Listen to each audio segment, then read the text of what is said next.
Pessoal, continuando aqui o nosso curso de álgebra linear, vamos falar hoje de subespaços vetoriais. Então, a ideia do subespaço vetorial é a seguinte: é um espaço vetorial dentro do outro, não tem segredo, não tem mistério. Tá? Então, a gente já viu nas aulas anteriores o que é o espaço vetorial, é um conjunto V, não vazio. Ele tem duas operações com 8 propriedades ao total, é a adição dos vetores e a multiplicação por escalar. Esse escalar sempre vem de um corpo, tipicamente aos reais, por isso que chama, na maioria das vezes, espaço vetorial real. E às vezes acontece de você ter um espaço vetorial dentro do outro. Por exemplo, para dar um exemplo bem imediato, lembra que num dos exemplos aqui da aula passada de espaços vetoriais, a gente falou aqui dos polinômios com coeficientes reais de grau até n, menor ou igual a n. Né? Então você pode ter, por exemplo, o conjunto dos polinômios de até terceiro grau, até grau 3. Então tem todos os polinômios constantes, todos os do primeiro grau, todos os do segundo grau, todos os cúbicos do terceiro grau.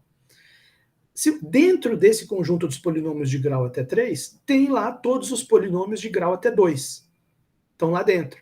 E todos os polinômios de grau até 2 formam um espaço vetorial. Então você tem a estrutura de um espaço vetorial dentro do outro. Então o que a gente pode falar nesse caso? Que o espaço vetorial dos polinômios de grau até 2 é um subespaço dos polinômios de grau até 3, que por sua vez é um subespaço dos polinômios de grau até 4. Entende? E se você juntar no mesmo conjunto todos os polinômios de qualquer grau que você quiser, todos esses que eu falei antes, polinômios de grau até 2, polinômios de grau até 3, todos eles são subespaços desse conjunto de todos os polinômios de qualquer grau. Então você pode ter, como eu estou dando esse exemplo com os polinômios, tem exemplo com as matrizes, tem exemplo com R2, R3, Rn.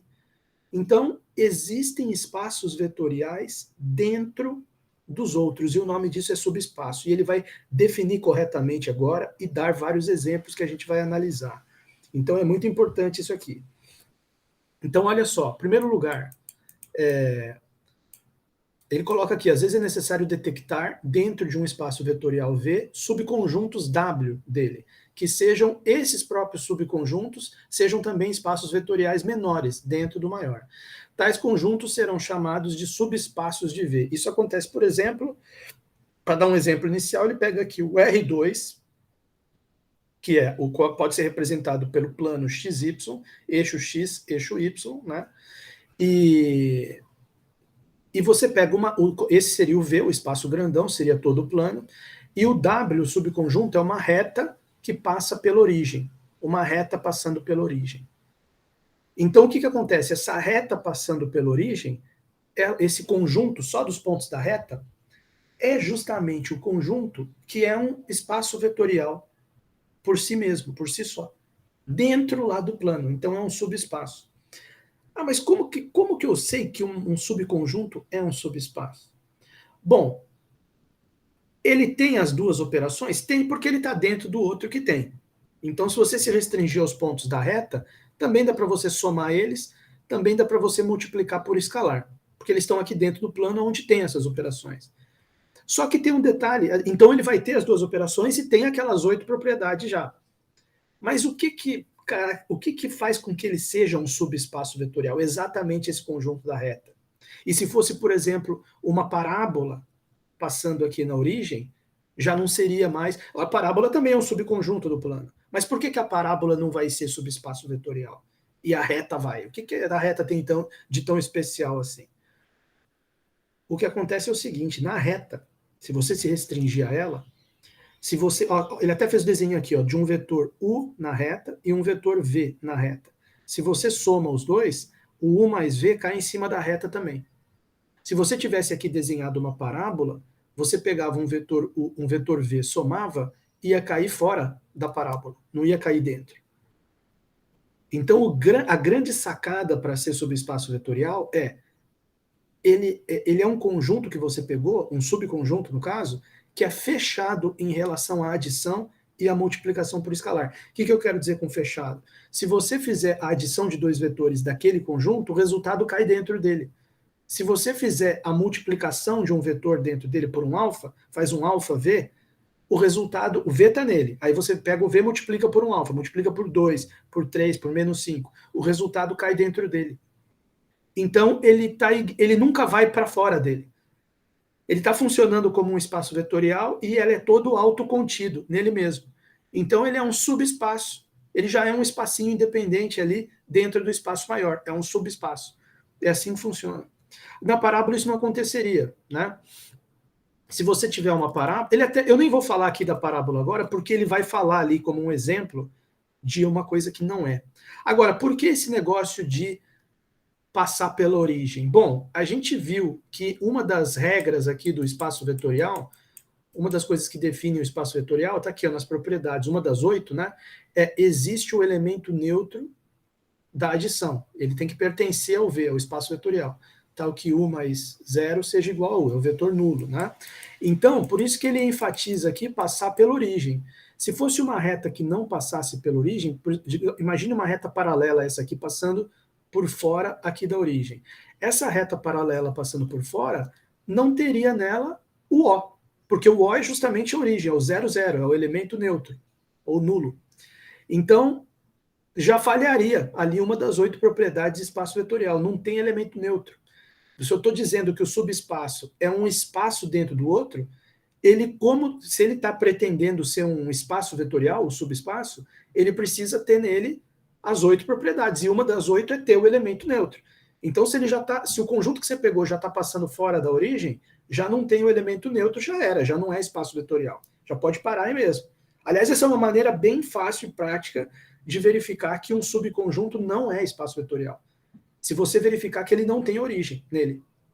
Ele não tem o elemento neutro da adição, não tem o elemento nulo. Então, já não consegue ser subespaço porque não é um espaço. Tá certo? Bom, vamos ver o que ele fala aqui. Ele vai passar a definição certinha. Veja que a reta W funciona sozinha como espaço vetorial, pois, ao somarmos dois vetores de W, obtemos um outro vetor de W. Da mesma forma, se multiplicarmos um vetor de W por um número, o vetor resultante ainda estará em W. Isto é, o subconjunto W é fechado em relação à soma de vetores. E também a multiplicação por escalar. É aquilo que eu expliquei para vocês. Essas são as condições exigidas para que seja um subespaço. Quer dizer, então, em vez de 8 é só 2. Isso que é muito legal no subespaço vetorial.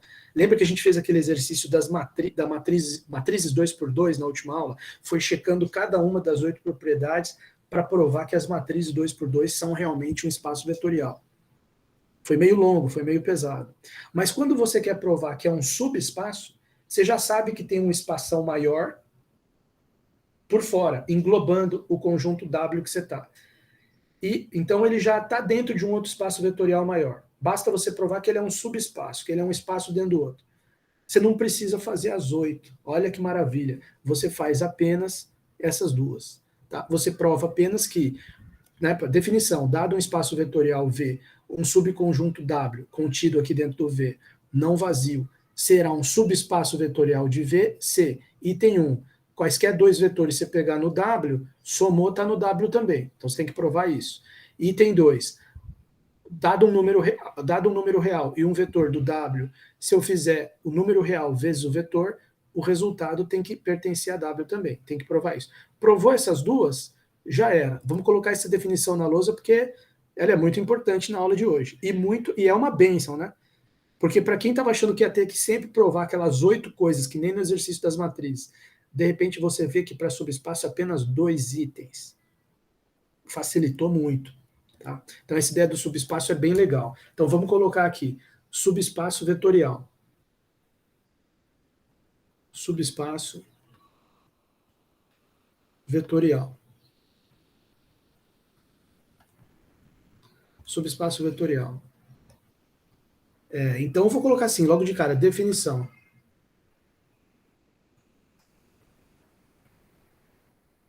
Definição.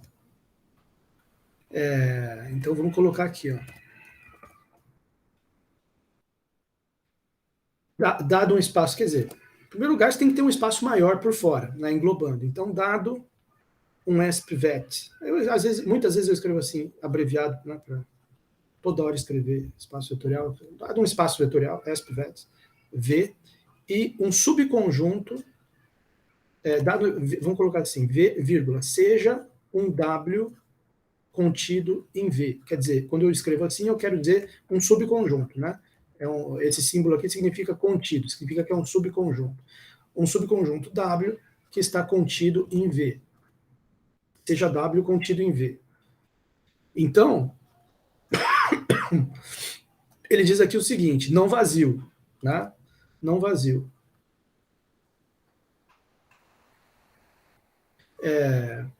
W será um subespaço, além de ser subconjunto, né?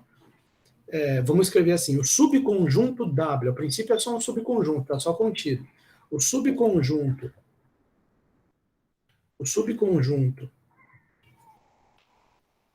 W, subconjunto W, será um subespaço vetorial.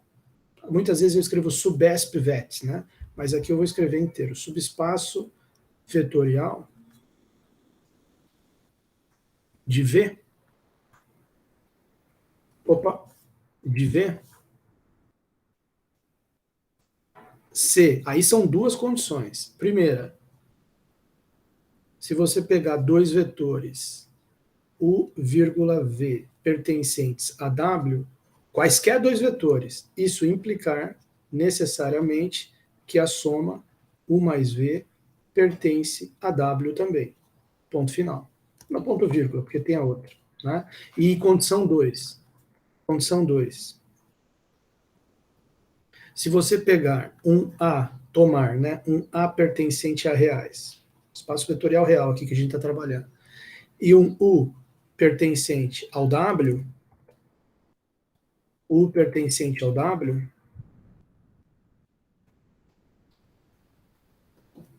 isso implica necessariamente que o A vezes U também pertence ao certo? Ponto final. Então, quer dizer, checou essas duas condições, checou que é subespaço vetorial. Se falhar qualquer uma das duas, já era. Eu costumo até checar logo de cara aquela questão do vetor nulo, para já facilitar, né? Claro que você tem que prestar atenção que o negócio do vetor nulo é assim, se você checa que o vetor nulo não está, aí o conjunto não é subespaço. Mas se você checa que o vetor nulo está no conjunto, só isso não garante ainda que é um subespaço. Para você garantir mesmo que é um subespaço, você tem que verificar essas duas propriedades aqui, essas duas condições, vamos dizer assim, né? Ele faz aqui na sequência 3 observações, podemos fazer 3 observações. Primeira, as condições da definição acima garantem que ao operarmos em W, né, ao fazer as operações de adição, e operarmos significa fazer as operações de adição e multiplicação por escalar dentro do W, não obteremos um vetor fora de W. Por isso que agora há pouco eu falei assim, o subespaço é como se fosse autocontido nele mesmo. Você pega os vetores dele, soma ou multiplica por escalar, continua caindo o resultado dentro dele mesmo, nunca sai, né? Essa frase aqui que ele colocou, ao operarmos em W, não obteremos um vetor fora de W. Isto é suficiente para afirmar que W é ele próprio um espaço vetorial, pois assim as operações ficam bem definidas, né? Lembra que na definição original, ele está falando isso por causa disso aqui, ó.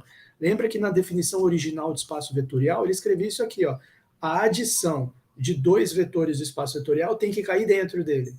A multiplicação por escalar de um elemento do espaço vetorial por um número real, a multiplicação tem que cair dentro do V também. Então, o subespaço, quando você verifica isso aqui que ele acabou de escrever, cadê? Não, está embaixo, né? Quando você verifica isso aqui que ele acabou de escrever do subespaço, que você somou, cai dentro, somou dois caras dele, cai dentro dele, multiplicou um cara dele por um real, está dentro dele. Você acabou, ele está igual a um espaço vetorial, o único detalhe é que está dentro do outro. E só por isso ele tem o nome de subespaço, não é porque é menos espaço. É tão espaço quanto o outro Vzão. Mas ele é subespaço porque está dentro do Vzão. Um conjunto está contendo o outro, né? Isso é suficiente para afirmar que W é ele próprio um espaço vetorial, pois assim as operações ficam definidas, bem definidas, e além disso, não precisamos verificar as propriedades de 1 até 8, porque elas já são válidas em V que contém W. W já está dentro do V, o V já é espaço vetorial, já valem as 8 propriedades lá, como o W está dentro do V, já vale nele também. Você vai, para mostrar que é subespaço, você verifica só essas duas. Né? Bom, qualquer subespaço W de V precisa necessariamente conter o vetor nulo, aquilo que eu falei. Por quê? Só que eu expliquei de um jeito para vocês. Eu falei assim, porque o subespaço é um espaço também. E lá, numa das 8 definições lá num dos 8 axiomas lá de espaço vetorial, tem a existência do vetor nulo. Então, eu justifiquei dessa forma que tem que ter o vetor nulo no subespaço. Mas aqui ele vai justificar até de um outro jeito. Ele vai falar assim, ó, qualquer subespaço W de V precisa necessariamente conter o vetor nulo. Por quê? Por causa da condição 2 quando A igual a zero. Também dá para você ver por aí. Ó. Se num subespaço vetorial A vezes U sempre pertence a W, para qualquer A pertencente a R e para qualquer U, então você pega um U qualquer e pega o Azinho igual a zero, já que isso aqui vale para todos os reais. Pega o A igual a zero. Então significa que 0 vezes U pertence a W. Só que 0 vezes U é quem, turma? 0 vezes U é o vetor nulo O. Então, pela condição 2, dá para perceber que o vetor nulo está lá. Necessariamente. Né? Necessariamente. Mas não é suficiente. Né? Deixa eu até escrever essa óbvio aqui, que ela é importante. Observação. Observação. O pertence a W. Isso para todo, vou escrever ao contrário a frase, né? Em todo subespaço vetorial, subesp, vet, W, devemos ter que o O, o elemento neutro do Vzão, pertence a W. Né? Então a gente pode escrever assim, se W é subesp vet, então o O pertence a W. Então existe uma coisa em lógica que chama contrapositiva. Como que é a contrapositiva? É assim, né? Por exemplo, vamos fazer uma analogia com isso que eu escrevi aqui. Se o W é subespaço vetorial, então o O pertence a W. Então, seria assim, se uma pessoa nasceu em Campo Grande, então, no Campo Grande tem outras cidades, tem no Rio de Janeiro também, tem em Alagoas, tem em outros lugares, né? Vamos pegar um outro nome. Vamos pegar Corumbá. Corumbá talvez tenha em outro lugar também. Aquidauana. Aquidauana eu acho que não tem mais nenhuma cidade no Brasil que chama Aquidauana. Então vamos dizer o seguinte, se uma pessoa nasceu em Aquidauana, então ela nasceu no Mato Grosso do Sul. Não tem como negar isso. Se uma pessoa nasceu em Aquidauana, então ela nasceu em Mato Grosso do Sul. Seria um equivalente dessa frase aqui. Então o que é a contrapositiva? Se uma pessoa não nasceu no Mato Grosso do Sul, então ela não nasceu em Aquidauana. Você veja que essa contrapositiva ela decorre da primeira. Né? O fato de que A implica em B, ele automaticamente vai fornecer para você o seguinte, não B, se eu negar o B, então eu não tenho A. Então, se nasceu aqui da UANA, implica que nasceu no Mato Grosso do Sul. Se não nasceu no Mato Grosso do Sul, com certeza não nasceu em Aquidauana. Então, o que a gente pode tirar desse raciocínio de contrapositivo aqui? Se o W é subespaço vetorial, implica que o O está nele, contrapositiva. Se O não pertence a W, então W não é subespaço vetorial. E isso aqui é muito útil. Então, W não é subesp vet. Isso aqui a gente usa direto, né? Porque bater o olho no conjunto já não tem o O, implica que não é subespaço vetorial. É a contrapositiva dessa primeira implicação aqui que eu tinha escrito. Subespaço vetorial. Tá certo? Bom, é isso aí. Então estamos caminhando. Vamos ver, só que tem mais uma observação aqui. Todo espaço vetorial admite pelo menos dois... Ah, isso aqui é interessante. Todo espaço vetorial Vzão, qualquer um espaço vetorial que você pegar, ele vai admitir sempre pelo menos 2 subespaços vetoriais. São os chamados subespaços triviais. Então, subespaços vetoriais triviais são aqueles subespaços W que todo V tem. Então, quer dizer, não existe espaço vetorial Vzão que não tem subespaço nenhum dentro dele. Porque pelo menos os 2 triviais ele sempre tem. E quem são esses 2 subespaços triviais? Vamos colocar aqui na lousa. Né? Vamos colocar aqui, subespaços vetoriais triviais. Subespaços, vou colocar em amarelo também, para chamar a atenção. Subespaços vetoriais triviais.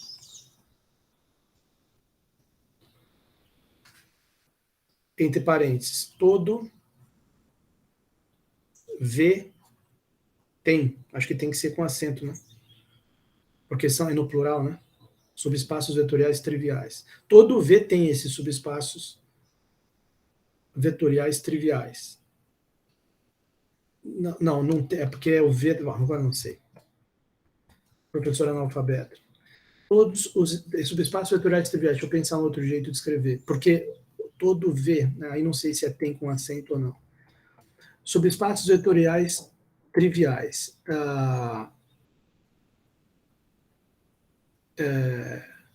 Estão presentes